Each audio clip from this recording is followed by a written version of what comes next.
Skill games are now seen as unlawful under the state's current Crime Code and Gaming Act. Now, for the next 120 days, law enforcement agencies cannot take action against owners or operators of skill game devices based on the court's decision. During that time, businesses and nonprofits that rely on those machines will have to find other ways to generate revenue.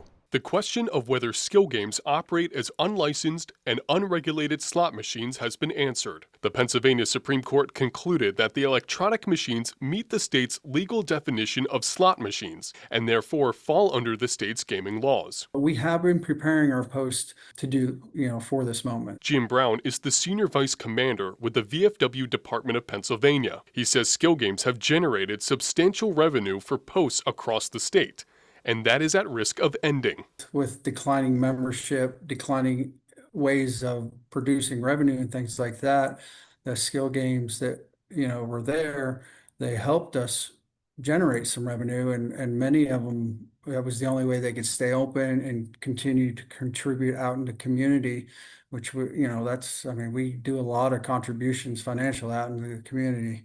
And that helped generate some of that revenue. There are an estimated 70,000 skill game machines operating throughout the Commonwealth, according to Attorney General Dave Sunday. They can be found in gas stations, convenience stores, taverns, and other small businesses. Lawmakers, like Republican Representative Jesse Topper, says the ruling is an opportunity to enact meaningful reform to strengthen the gaming industry. If we're getting into this industry, what is good for the health of the whole industry? That's horse racing.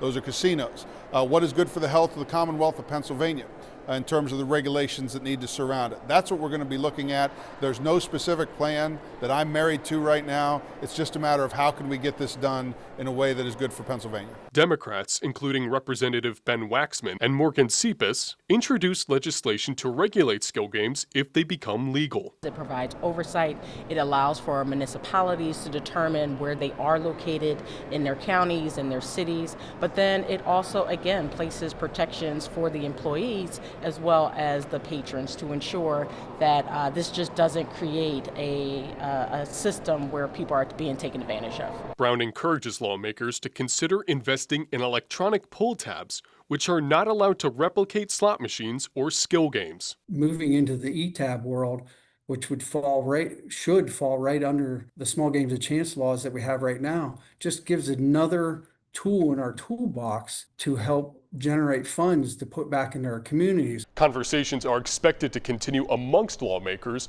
although what happens next is uncertain. Now, several legislators have voiced their opinion on the ruling. You can read their thoughts right now on fox43.com.